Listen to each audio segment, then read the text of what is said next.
It began with a routine meeting no one expected to become historic. Trustees gathered behind closed doors, believing they were merely reviewing the late Queen's treasured personal collection. But within hours, the mood had changed. Sophie, Duchess of Edinburgh, emerged devastated, while whispers spread through palace corridors that a promise everyone assumed belonged to her had been made elsewhere.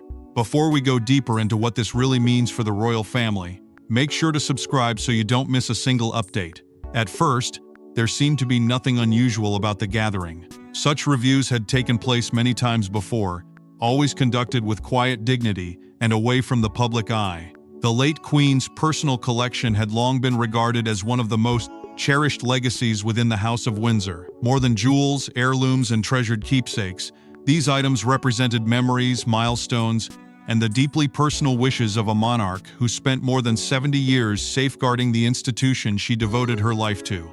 Because of that, few imagined that this particular meeting would become one of the most emotional and controversial discussions to emerge from royal circles in recent years. For months and perhaps even years, many inside the royal household had quietly believed that Sophie, Duchess of Edinburgh, occupied a special place in Queen Elizabeth II's affections.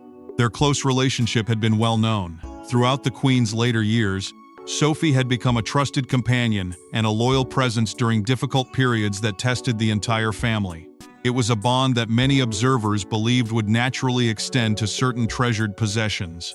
While nothing had ever been publicly confirmed, expectations had slowly transformed into assumptions, and assumptions, as history has repeatedly shown, often become dangerous when they collide with reality. Those present at the trustees' meeting reportedly entered the room expecting a straightforward process, yet something changed. Palace insiders would later speak of an unusual atmosphere surrounding the proceedings. Conversations became quieter. Documents were reviewed with extraordinary care. What had begun as routine soon took on a gravity that left even experienced advisors unsettled. Curiously, those who normally offered guidance and reassurance remained remarkably silent afterward. No explanations emerged. No briefings followed. Instead, there was only a wall of discretion that immediately fueled speculation throughout royal circles.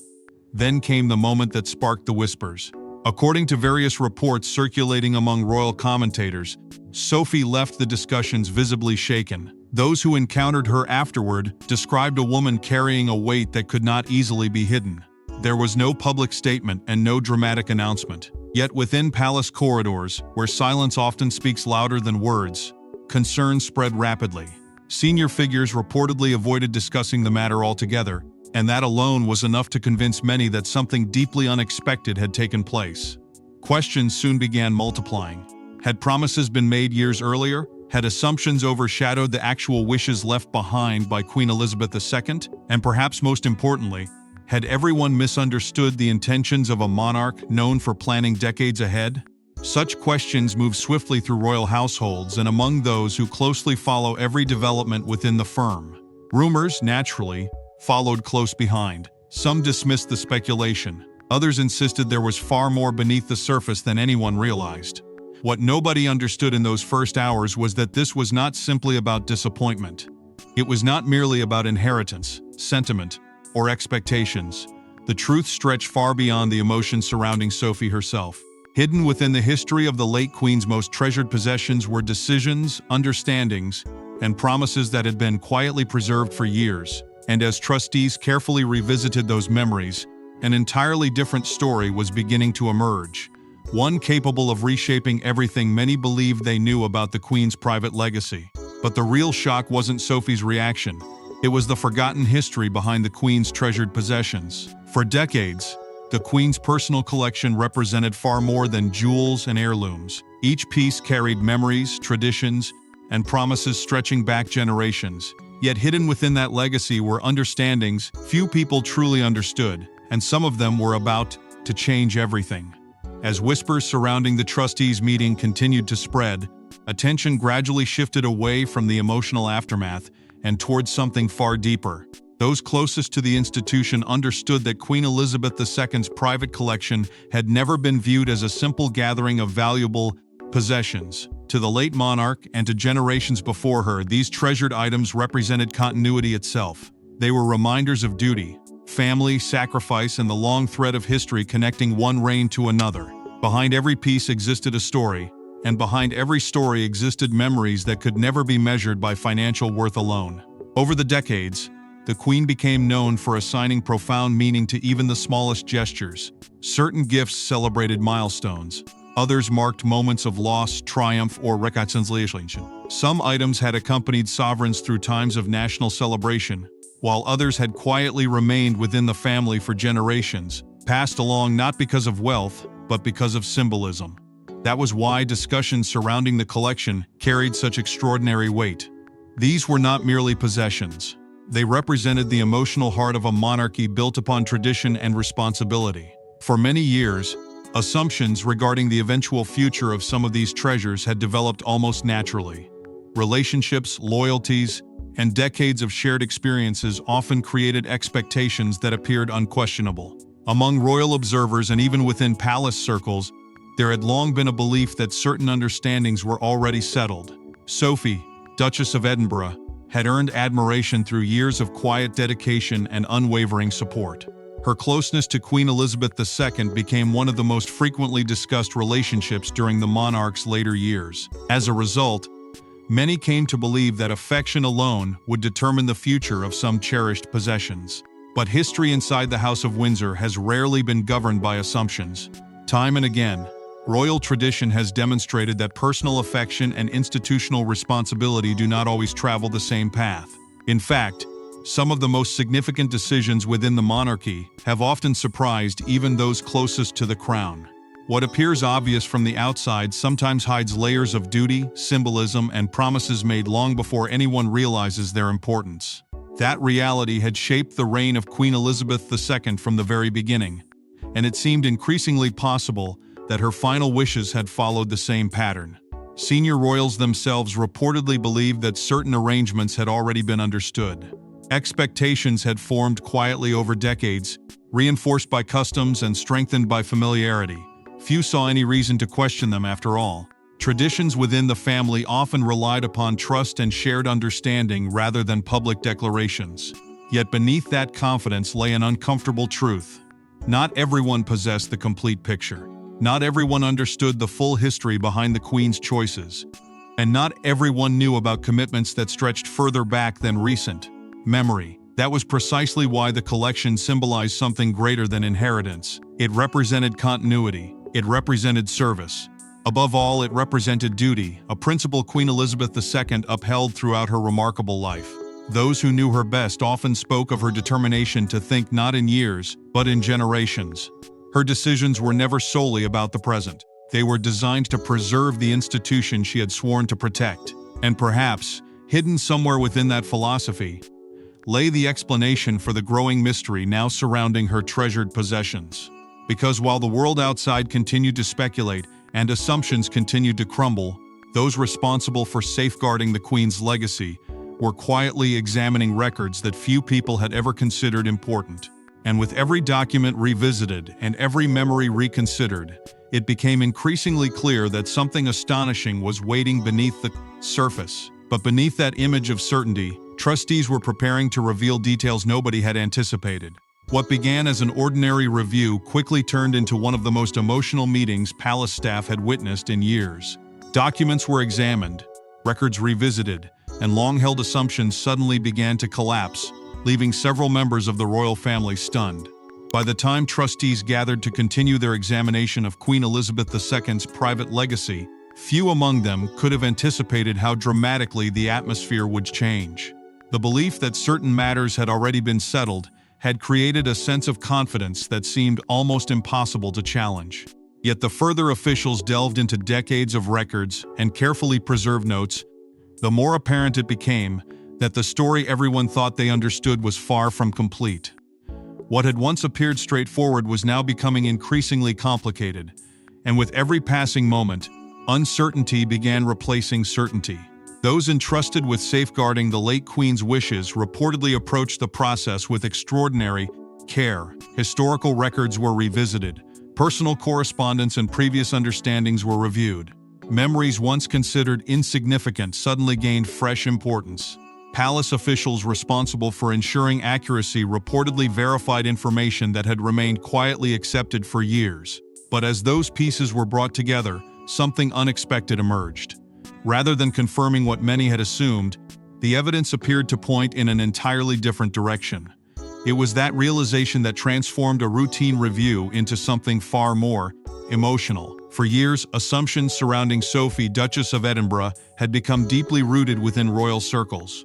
Her devotion to Queen Elizabeth II had been undeniable. Her years of loyal service had strengthened the belief that she occupied a uniquely special position in the monarch's private world. That understanding had grown so strong that few had ever considered the possibility that another story existed beneath the surface. But now those assumptions were beginning to unravel, and with them came a wave of disbelief that nobody could ignore. Senior figures reportedly reacted with genuine astonishment. Some struggled to reconcile the findings with what they believed they knew. Others quietly questioned whether earlier interpretations had simply overlooked details hidden within the Queen's long and carefully managed legacy. There was no dramatic confrontation, no angry disputes. Instead, there was something perhaps even more powerful, a silence born from shock. Because the deeper officials looked, the more impossible it became to dismiss what they were uncovering. Outside the room, however, curiosity was already beginning to spread. Royal aides, many of whom had initially expected an uneventful conclusion, soon became aware that something unusual had occurred. Conversations grew increasingly cautious. Familiar faces exchanged concerned glances. The absence of public explanations only intensified speculation. As whispers traveled through palace corridors, questions multiplied. Why had expectations been so different from reality? What exactly had the trustees discovered? And why had information that appeared so significant remained hidden for so long? Before long, those whispers extended beyond the walls of royal residences. Commentators and longtime observers sensed that something remarkable was unfolding. The silence itself became a source of fascination. In the House of Windsor, where discretion often masks profound developments, the lack of answers sometimes creates more intrigue than any official statement. And that was precisely what seemed to be happening now. The mystery surrounding the Queen's treasured collection was growing larger by the day. Yet perhaps the most astonishing part of all was that the meeting itself had only uncovered the beginning of the story. Because, while officials and family members struggled to process what they had learned, an even more extraordinary revelation was waiting just beyond the documents they had reviewed. Hidden within years of assumptions and decades of tradition was a truth that nobody had fully anticipated. A truth capable of changing everything many believed about the late Queen's intentions. Yet the revelation itself proved even more surprising than the meeting that uncovered it. According to those familiar with the proceedings, the Queen's wishes pointed in a direction few had expected. A promise many believed belonged to Sophie appeared to have been intended for someone else entirely, transforming disappointment into heartbreak.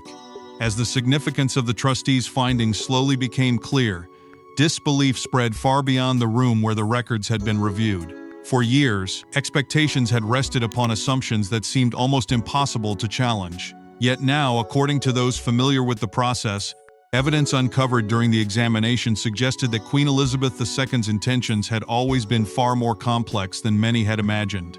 What countless people believed to be a settled matter suddenly appeared anything but certain. And at the center of that growing storm stood Sophie, Duchess of Edinburgh. Reports circulating within royal circles suggested that trustees had uncovered indications pointing toward another intended recipient. The implications were enormous. For decades, affection, loyalty, and proximity to the late monarch had shaped expectations. Many believed that those factors alone provided a clear understanding of the Queen's wishes. But the further officials explored the historical record, the more it appeared that certain promises may have been rooted in circumstances known only to a select few. What seemed obvious on the surface was now being challenged by a deeper and far more unexpected reality. The reaction among those closest to the monarchy was one of genuine astonishment. Senior figures who had quietly accepted long-standing assumptions reportedly struggled to comprehend the implications. Conversations that once centered on certainty became filled with questions. How could so many people have misunderstood? Why had these understandings remained hidden for so long?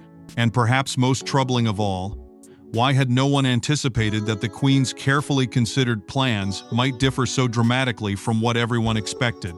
Those questions quickly created an atmosphere of tension that extended throughout palace circles. Royal aides, advisors, and longtime observers found themselves confronting a reality they had never considered possible. Relationships that had always seemed secure suddenly faced uncomfortable uncertainties. While no public disagreements emerged, the emotional impact behind closed doors reportedly became impossible to ignore. After all, this was not merely a matter of inheritance. It touched upon years of loyalty, decades of service, and deeply personal expectations that had quietly developed over time. For Sophie herself, the situation was said to be particularly painful. Throughout the Queen's later years, she had become one of the monarch's most trusted companions. Their bond had earned admiration both inside and outside the royal household. That closeness had naturally encouraged assumptions which many believed were beyond question. Yet assumptions can sometimes create expectations that reality refuses to honor. According to palace insiders, the outcome left Sophie struggling with emotions that extended far beyond disappointment. There was sadness, certainly, but also the burden of confronting a truth nobody had foreseen. Meanwhile, the mystery surrounding the hidden arrangements only deepened. Questions began emerging about why this information had remained concealed for so many years. Some wondered whether the late Queen had deliberately chosen discretion. Others believed the answers lay buried within family traditions and promises stretching back generations. Whatever the explanation, one thing had become undeniable. The story was no longer simply about who would receive treasured possessions.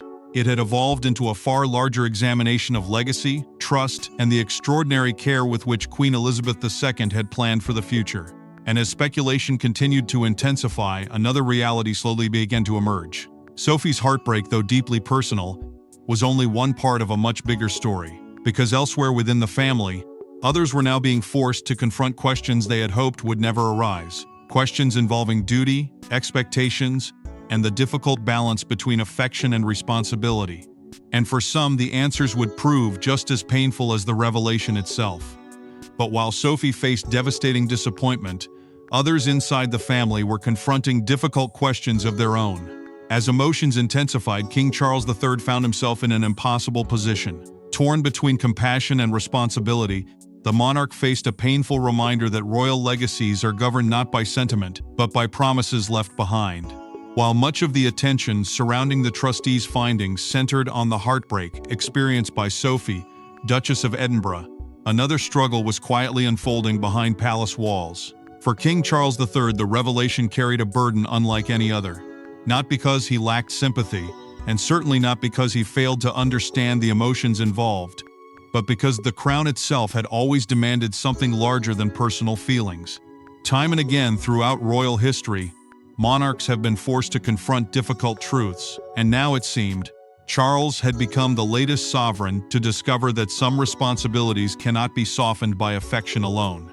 Reports suggested that the findings presented by the trustees reached the king with all the weight one might expect from matters concerning Queen Elizabeth II's personal wishes. Few people understood better than Charles the extraordinary care his mother devoted to preserving both family unity and institutional continuity. Yet that understanding did little to ease the emotional consequences. According to those familiar with royal traditions, the monarch was confronted with the same difficult reality facing everyone else. Whatever assumptions had existed, whatever expectations had quietly developed over the years, the late Queen's intentions deserved respect above all else. Behind closed doors, emotions reportedly continued to rise. The disappointment felt by some members of the family naturally created moments of sadness and reflection. No one emerged untouched by the revelation. Years of shared memories and deeply rooted expectations made the outcome particularly painful. Yet amid those emotions, efforts were said to have been made to preserve harmony within the family. There was an understanding that division would serve no one, least of all the institution Queen Elizabeth II had spent a lifetime protecting. Maintaining unity became as important as understanding the truth itself. Senior advisors, meanwhile, reportedly encouraged restraint and discretion.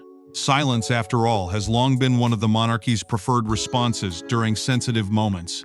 Throughout generations, the royal household has survived countless storms not through public disputes, but through patience and measured decisions.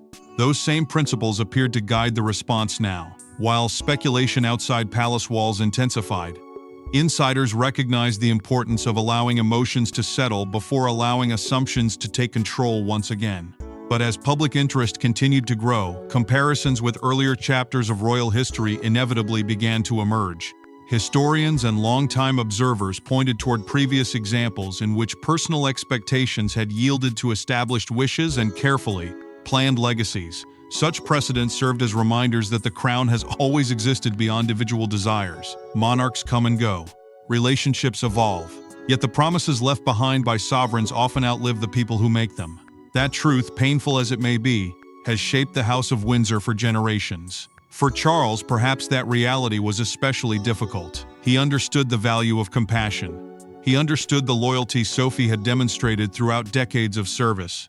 But he also understood something equally important. Duty has always demanded sacrifice. And sometimes the greatest act of loyalty a monarch can perform is to honor decisions that may bring sadness to those he cares about.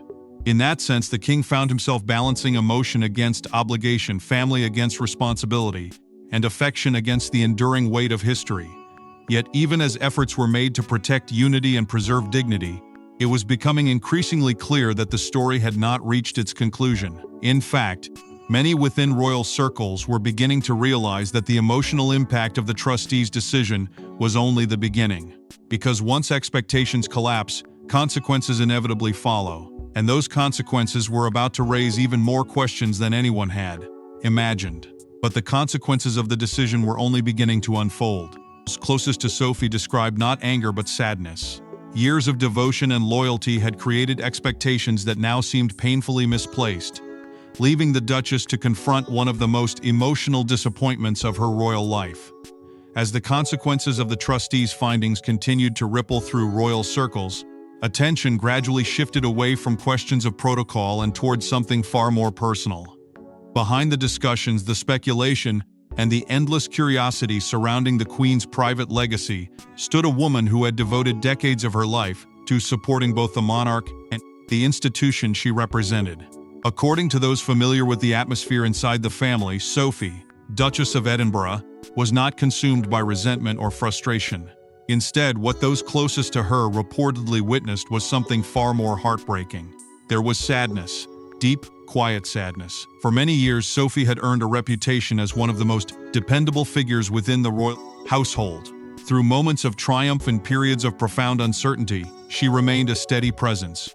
Her loyalty to Queen Elizabeth II had never been questioned, and countless observers had come to view the bond between the two women as one built on mutual affection and trust. That relationship, forged over decades of shared experiences, naturally created expectations. Not expectations born from entitlement, but from closeness, familiarity, and years of unwavering service.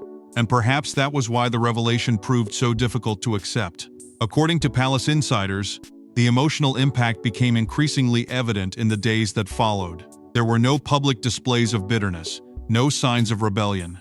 Instead, friends and those closest to Sophie reportedly rallied around her, understanding that the disappointment she faced extended beyond possessions or promises. This was about memories, it was about understanding, and perhaps most painful of all, it was about realizing that assumptions formed over many years had not reflected the reality Queen Elizabeth II quietly preserved. Sympathy for the Duchess also began growing outside palace walls. Among royal supporters and longtime observers, many recognized the years of dedication she had given to the family. Her quiet approach to royal life had earned admiration, and as news of her heartbreak spread through whispers and speculation, public sentiment appeared to shift in her favor.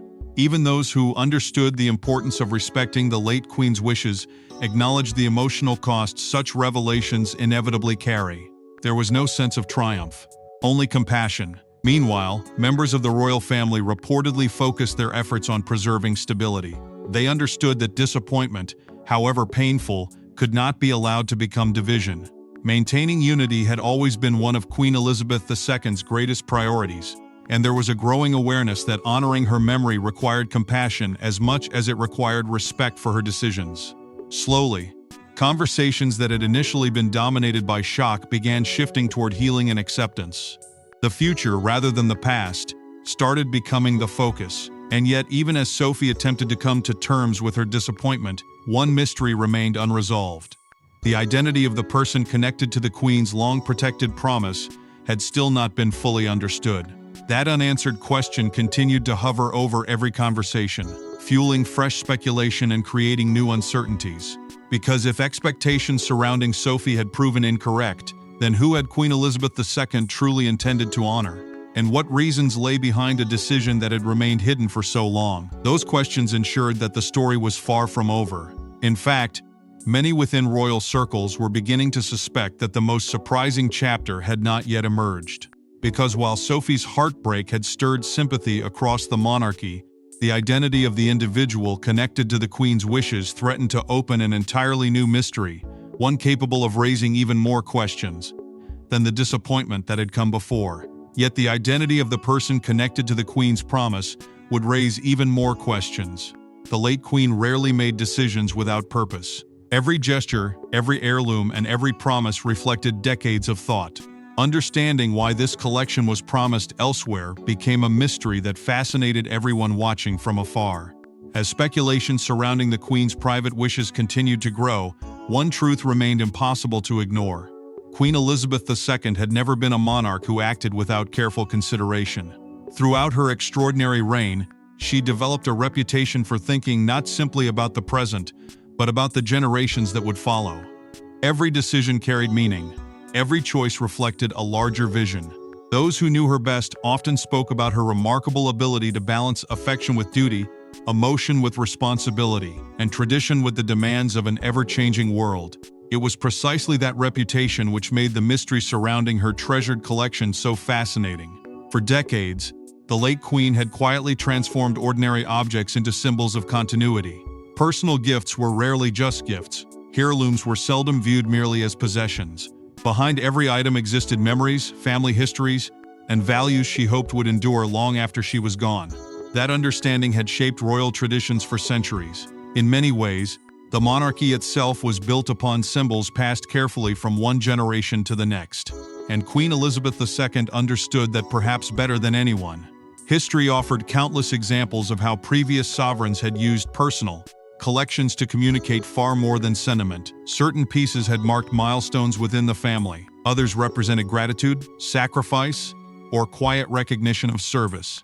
Some decisions surprised contemporaries, but made perfect sense when viewed through the lens of history. Time and again, royal gifts had carried messages known only to those who truly understood their significance. That reality prompted many observers to wonder whether the Queen's final wishes followed the same pattern. As debate intensified, different interpretations began emerging. Some believed her decision reflected promises made many years earlier. Others suggested the answer lay within family traditions that stretched back decades. Royal commentators, historians, and devoted followers of the monarchy all offered their own theories. Yet no single explanation managed to satisfy everyone's curiosity. In fact, the more people examined the issue, the more mysterious it became. Questions replaced assumptions, certainty gave way to speculation, and the discussion itself slowly evolved into something much larger than anyone initially imagined. What had started as a conversation about inheritance was becoming a conversation about legacy. People were no longer asking who deserved certain possessions. Instead, they were asking what those possessions represented. Why had the Queen chosen the path she did? What message had she hoped to preserve? And what deeper meaning existed behind a decision that had remained hidden for so many years? Those questions transformed public fascination into something far more profound. Among royal observers, emotions became increasingly divided. Sympathy for Sophie remained strong, yet admiration for Queen Elizabeth II's careful planning also continued to grow. Many recognized that her reign had always been defined by foresight and an extraordinary sense of duty. Even in matters of personal affection, she had consistently placed the future of the institution above temporary emotions. Perhaps some suggested this decision represented another example of that lifelong commitment, a final act of stewardship from a monarch who had devoted everything to preserving continuity. And as the mystery surrounding the intended recipient continued to captivate those watching from afar, another realization slowly emerged. The significance of the Queen's decision had expanded beyond jewels, heirlooms, and expectations. It had become a story about memory itself, about promises quietly kept, about the burden of responsibility carried across generations, and ultimately, It was becoming clear that the true meaning behind this remarkable chapter would not be measured by who received what, but by the enduring values Queen Elizabeth II left behind. But the aftermath would ultimately reveal a deeper lesson about duty, memory, and royal legacy. In the end, the Queen's final wishes carried a weight that no disappointment could overturn. As the dust settled, one truth became impossible to ignore: royal legacies are shaped not by expectations, but by the promises that survive long after their creators are gone. As weeks passed and emotions gradually softened, the shock that had once dominated conversations inside royal circles slowly began to give way to acceptance. Questions that had fueled speculation no longer carried the same urgency. The mystery that had captivated so many people had not disappeared, but its meaning had changed. What once seemed like a story of disappointment was increasingly understood as something far deeper, a final reminder of the extraordinary care with which Queen Elizabeth II had guided not only her reign, but also the legacy she would leave behind. For those closest to the late monarch, respecting her wishes remained the only path forward. Throughout her 70 years on the throne, Queen Elizabeth II had demonstrated a remarkable ability to think beyond the emotions of the moment. She had always understood that time changes people, circumstances evolve, and expectations shift, but promises, especially those carefully considered over decades, possess a power that outlives everything else. That philosophy had defined her reign, and even after her passing, it continued to shape the decisions made by those entrusted with preserving her memory. Within the monarchy itself, attention gradually shifted toward continuity and stability. Family members who had initially struggled with the emotional weight of the revelations reportedly focused on moving forward rather than dwelling on disappointment. Preserving unity had always been one of the Queen's greatest priorities, and there was a growing recognition that honoring her legacy required not only respect for her decisions, but also compassion for those affected by them. Slowly, tensions that had once threatened to deepen began easing. Understanding replaced uncertainty. Reflection replaced speculation. For Sophie, Duchess of Edinburgh, the journey had undoubtedly been painful. Years of loyalty and devotion had created expectations that ultimately proved different from reality. Yet those who admired her quiet dignity saw something remarkable in the way she faced disappointment. Rather than allowing heartbreak to define her, she continued to embody the same sense of duty that had earned the respect of so many throughout the years. Sympathy remained strong, but so too did admiration, because in moments of sadness, character often reveals itself most clearly. And for many observers, Sophie's grace in the face of emotional disappointment became one of the most powerful chapters in the entire story. Perhaps that was the greatest lesson hidden within the mystery surrounding the Queen's personal collection. In the end, legacy triumphed over expectation. Affection remained important, but promises endured. Sentiment mattered, but duty mattered more. That had been one of the defining principles of Queen Elizabeth II's life, and it appeared to remain one of the defining principles of her memory. Her decisions were never intended to satisfy every hope or prevent every disappointment. They were designed to protect continuity and preserve meaning for generations yet to come. Long after the headlines fade and the speculation disappears, this extraordinary chapter will likely be remembered not for heartbreak, but for what it revealed about the House of Windsor itself. It demonstrated that royal history is shaped not only by grand events and public ceremonies, but by private promises and deeply personal acts of stewardship. And perhaps that is why the story will continue to resonate for years to come. Because behind every crown lies a legacy, and behind every legacy lies the quiet determination of those who understand that duty often asks for sacrifice.